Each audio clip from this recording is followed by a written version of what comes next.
How far can a king go to scare his subjects forever? In August 1305, thousands of Londoners hurried to Tower Hill to be witnesses of a bloody spectacle.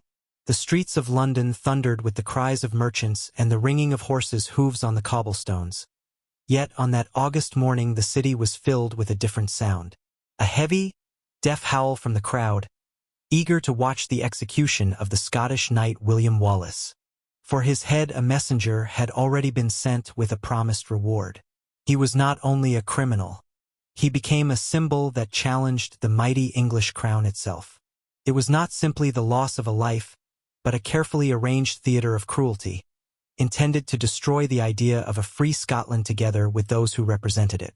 In the mass consciousness, Wallace's image, warmed by romantic stories and later Hollywood films, turned into something almost noble. The quick death of a brave warrior, so the tale goes, but the reality turned out to be far more monstrous. King Edward I, nicknamed Long-Legged, conceived this execution as a frightening lesson that should echo in the hearts of generations. He chose for Wallace the punishment of a traitor: hanging, beheading, and quartering. Such a sentence was the highest measure of judicial cruelty in medieval England. The taking of life was combined with public mockery of the body and the destruction of any hint of human dignity. To truly understand the horror of the coming execution, you need to imagine the world that gave birth to it. Scotland, at the end of the 13th century and the beginning of the 14th, stood at a crossroads between the aspiration for freedom and the suffocating control of England. The concept of a nation had only just begun to form, and loyalty was often determined not by patriotism, but by a simple hope to survive. The wars for independence broke out after a crisis of heritage. In 1208, King Alexander III died suddenly, and without a clear successor to the crown of Scotland, it was in danger. Edward I saw a chance to explain to his people that the northern land was just a rebellious province, not a sovereign kingdom. William Wallace rose from the chaos of uprisings and defeats. Historians disagree about his origin, but most agree he was a poor nobleman from the borders of Renfrewshire. His land and his family were severely oppressed by the English, and his personal sorrow became united with national anger. Driven by a thirst for justice and by the desire for liberation, he raised a rebellion. The first great victory came on September 22, 1297, at Stirling Bridge. Together with his companion Andrew Moray, Wallace showed tactical genius. He enticed the English knights into the narrow crossing of the river, where their heavy armor proved useless. This battle showed that a free Scotland was not only a dream but a reality worth fighting for. But the long-legged king was not going to accept this challenge. After the harsh suppression of the uprising in Wales and the royal decree in 1290 about the expulsion of Jews from England, he realized that a rebellion was like fire. If you do not drown it in cold blood, it will spread everywhere. Wallace's victory was to become not a short breath, but a sharp warning. By 1305, most of the Scottish barons had already surrendered under the pressure of Anglo-Norman policy. Wallace remained the final beacon of resistance and also a shame for those who chose to bow their heads. His capture became not only a military need but also a political triumph. The living legend openly challenged the legitimacy of English rule. The hunt for the knight lasted many years and relied on a wide network of spies, informers, and traitors. Edward promised a reward of 500 marks, and the English administration methodically cut Wallace away from his remaining supporters. Old friends and companions turned sides, some from fear of death, others for a living. At last, the very name of Wallace became a synonym for danger. And in August 1305, betrayal came from one of his own. Sir John Menteith, who surrendered for survival, delivered Wallace to the English. He was taken in the area near Glasgow, probably close to Robroyston. Exhausted and powerless after heavy scandals, the knight was taken to London under reinforced guard. Captured and transported to the capital, Wallace's body became like a trophy, greeted with the ovation of the citizens. For London, it was considered a great triumph, but for Edward the Longshanks it was only the opening scene of a bloody spectacle, designed to terrify everyone who might dare to raise a sword against the English crown. The streets of London were literally filled with blood. This was not a tale, but a real performance of intimidation aimed at the people. The road from his native Scotland to London turned into not only a physical trial, but also a psychological torment for William Wallace. In chains of iron, under constant guard, he was moved through Carlisle, York, and Peterborough, like a living exhibition of the English crown. At each stop crowds gathered. Some cursed him with insults, others mocked him, drove pigs past, or threw rotten food. Most were convinced that the rebel deserved shame, pain, and humiliation. It was this methodical terror that was supposed to break the will of the Scottish leader long before any official sentence. By the time Wallace reached London, he had already spent weeks in shackles, and that was only the beginning of his torment. On August 23, 1305, the trial opened in Westminster Hall, held entirely for the propaganda interests of Edward I, the Long-Legged. The proceedings were conducted in Latin, a tongue that William most likely barely understood. He was accused of treason, murder, apostasy, incitement, and other crimes against the English crown. The cruel irony was that Wallace never recognized Edward as his king, and therefore, in his words, it was impossible to betray loyalty to a monarch who was not his sovereign. This defiant phrase only confirmed the predetermined verdict. The court was not searching for justice but needed to provide justification for the execution of the people's leader. The essence of the charge was artificial from the start. Treason in medieval England carried the most severe punishment of all, the cruel order of hanging, disemboweling, and quartering. Additional accusations of assaults on English soldiers and clergy turned Wallace, in the eyes of the authorities, from a leader of independence into a criminal. Thus, English justice was turned into an instrument of royal cruelty, and William Wallace became its most famous victim. The judges, appointed directly by Edward I, could not act otherwise. Any hint of mercy would have seemed like betrayal of royal authority. At dawn on August 23, the gallows, hooks, and scaffolds were solemnly raised. The town, which on other days was filled with merchants, pie sellers, and noisy fairs, as if by magic, turned into the arena of a dreadful show. London was filled with people from all over England. Some wanted to see the death of the enemy of the crown, while others hoped to look at the greatness of royal authority.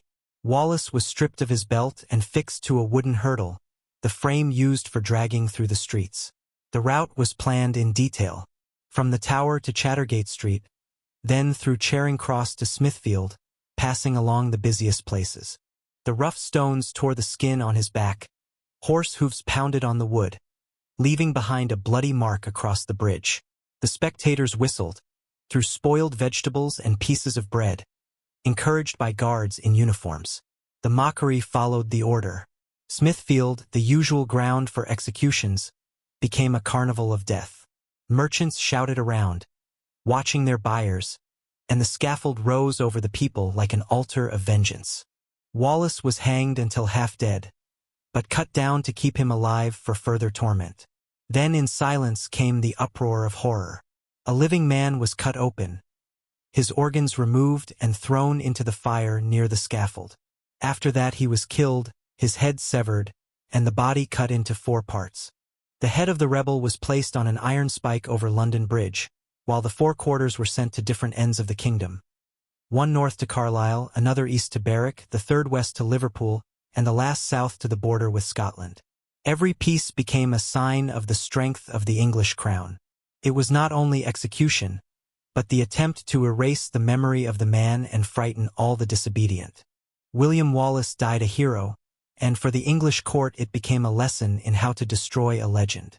A moment of horror that shook both heart and mind. On August 23, 1305, a huge crowd gathered in London. Some came out of curiosity, others to test their nerves. All knew that this was not a simple execution, but a demonstration of absolute authority.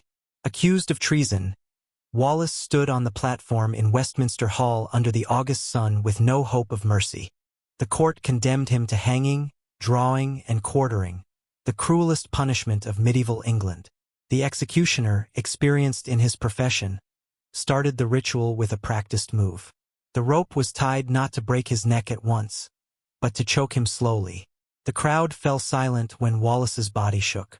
His face turned blue, veins swelled on his neck. He struggled for breath, twisting and gasping with wheezes, as if death refused to arrive. But only a few minutes later, the executioner gave the order to lower Wallace's body to the ground. And then the worst stage began. Still alive, though already unconscious and bending, the executioner cut open his stomach. With the first incision, blood spilled on the ground. Then the man pulled out the liver, the heart, and the lungs, raising each organ before the screaming crowd. The citizens, who had seen many brutal spectacles before, could hardly believe they would ever hear a scream so piercing, a roar that seemed to rise from the very depth of the human soul. Each organ was thrown into the fire, prepared in advance for purification. The flames carried a bitter smell of burning entrails, gray smoke spreading over the square like a dark veil. In the symbolism of the Middle Ages, the entrails were considered the place of compassion and emotions. Burning them in front of the victim was seen as stripping away the very humanity, turning a man into nothing but a puppet of fear. Through the heat and smoke, Wallace still remained conscious, his eyes open wide. In them could be read agony and a silent prayer. Contemporaries later wrote that he tried to speak, but his words were lost in the cries of the crowd and the crackling of the fire. When the execution neared its end, the executioner, like the director of a grim performance, struck a single blow and separated Wallace's head from his body. The body trembled one last time, and the torment ended. Yet humiliation went on. The severed head was lifted before the crowd, blood trickling slowly down the cheek, and then dipped into boiling tar before being placed on a sharp spike over London Bridge. The 4 quarters of the body were carried to different corners of the kingdom, to Newcastle, Berwick, Stirling, and Perth. There they were displayed to the public as if they were butchered meat, set out so that all could know the price of rebellion. King Edward I wished to plant fear throughout Britain, and he knew well that symbols often worked stronger than armies. For the first time, the cruelty of such an execution created a monument of terror, but it did not conquer the nation. On the contrary, the dreadful act turned Wallace into a martyr. Robert Bruce, the future King of Scotland, later admitted that it was this atrocity that inspired him to continue the fight. From that moment, Scottish warriors preferred death on the battlefield, or captivity and torture, rather than submission. The execution of Wallace also became a heavy stone on England's reputation abroad. Other kingdoms looked at these spectacles with fear, but also with disgust. Even in the Middle Ages, people understood that extreme cruelty could wound not only the body but also the bonds between nations. Thousands of eyes were turned toward London. On that day they would see the execution of the man who would forever remain in memory as a national hero. The Lanark Chronicle, written by English monks, describes the death of William Wallace with unusual detail. It tells not only the steps of the executioners, but also the response of the crowd, hungry for spectacle. Wallace endured dreadful suffering for nearly an hour. He was hanged on a rope, trampled, and quartered directly before the walls of the tower. From those records it appears that even the guillotine, invented centuries later, looked like a carefully planned performance. Legal documents preserved in the National Archive of England also shed light on the whole procedure. In 1305, in Westminster Hall, the Scottish hero was brought to trial. He was charged with treason, considered the most terrible crime under the law of the time. The records include each article of accusation, the costs of building the scaffold, and even the payments made to the men who carried out the work. These dry figures give credibility to the story. The English authorities clearly knew they were creating an event of historical weight. In contrast to the official English accounts, the Scottish Chronicle of John Verdun portrayed Wallace as a martyr. According to that medieval record, he died with dignity, never knelt, never asked for forgiveness, and never renounced the fight for his homeland's freedom. This version, perhaps colored by Romanticism, shows clearly what a mark the execution left on the mind of Scotland. The defeated warrior became a symbol whose sacrifice turned defeat into a kind of spiritual victory. Witnesses from both sides described the details of the spectacle that replaced real justice. Some spoke of the noisy delight of the crowd, while others emphasized Wallace's heroic endurance and his transformation into a spiritual figure. The memory of William Wallace underwent a great transformation. In the following centuries, he became a cornerstone of Scottish national identity. His name turned into a sign of endless resistance against foreign domination, and the cruelty of his execution was later cited as proof that even enemies of the state have the right to human dignity. Lawyers of the early modern era referred to these extremes, noting how far punishments for rebels could go, and urged limits on cruelty so that humanity itself would not be undermined. Over time, ballads and romances, paintings and poems, from medieval singers to modern storytellers, returned to his story, each giving it new meaning. Sometimes Wallace appeared as a martyr, at other times as a fighter for justice. The scene of his execution, which became a symbol of the eternal struggle of freedom against tyranny, proved to be as important as political victories. The tragedy created a collective wound, yet it also strengthened the moral spirit of the people. Wallace's martyrdom showed that even in humiliation, a man remains human if he defends his ideals until his last breath. The form of punishment, hanging, disemboweling, and quartering, was applied to those considered the greatest traitors. Edward I, by giving the command, made it clear that the whole of Britain was his possession and that no one could refuse obedience to royal power. The public and open nature of the trial only strengthened the intended intimidation. The crowd not only watched but participated, becoming unwilling actors in the performance directed by the state. The records carefully described every stage of Wallace's fate, from the judgment that removed him from prison to the scaffold, to the final distribution of his remains. His head and inner organs were placed on poles in different parts of the country, so that every corner of the islands remembered the authority of the crown. The English rulers fully realized that they were building an eternal monument, a spectacle meant to serve the reputation of the monarchy for centuries. One must not forget the international echo. In medieval Europe, news and rumors spread quickly, and the fame of a sovereign often depended on how he punished traitors and rebels. Wallace's execution became meaningful not only to the English but also to neighboring kingdoms, where later governments reconsidered their stance on cruel punishments to avoid repeating such extremes. Thousands of eyes looked at the blazing torches near the Tower of London, and no more terrible sight could be found. On August 23, 1305, William Wallace, Scottish warrior and figure of resistance, appeared before the people not honored as a hero, but condemned as a criminal. Envoys from Venice, Castile, Genoa, Flanders, and even the Holy Roman Empire came to London to witness the execution and send reports to their rulers. England showed the world that it would apply the harshest penalties without hesitation to keep its authority. From that time forward, the kingdom's reputation for cruelty in suppressing uprisings influenced diplomatic ties and alliances throughout Europe for many decades. The sentence itself was simple and final: hanging, beheading, and quartering, the standard punishment for crown traitors. The executioner, hardened in his craft and experienced in prolonging agony, first hanged Wallace until half dead, then cut off his head, removed the heart and entrails, and afterward divided the body into 4 parts. The head of William Wallace was raised on a stake above London Bridge, and his body was sent in pieces to the northern counties, York, Burnley, Newcastle, and Lincoln, reminders of the cost of disobedience. The people who looked on were not monsters, but ordinary townsfolk and travelers already used to bloody spectacles. Their thirst for such scenes proved that even civilization hides its own cruelty deep inside. It was only the state that could officially give such approval.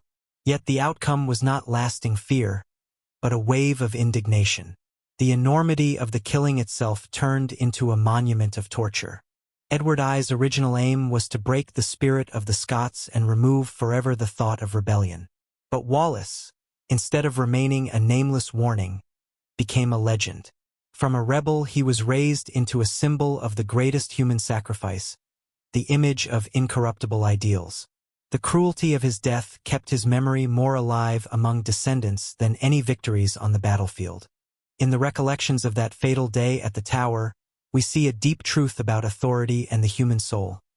Dignity can survive even when the body is destroyed. Sometimes moral triumphs matter more than military success. Wallace's spirit continues to inspire those who value freedom above life itself. In our comfortable age, it is easy to forget that rights were earned through the blood and pain of earlier generations. The story of William Wallace reminds us that liberty is never granted without cost. Everyone who enjoys it carries a duty to those who fell on the altar of ideals. And today, confronted with new dangers, we once more stand at a crossroads between willpower and the struggle for freedom. The bloody bridges of medieval London still echo as a warning that there are things worth any price, and that even a crushed voice can begin a new fight.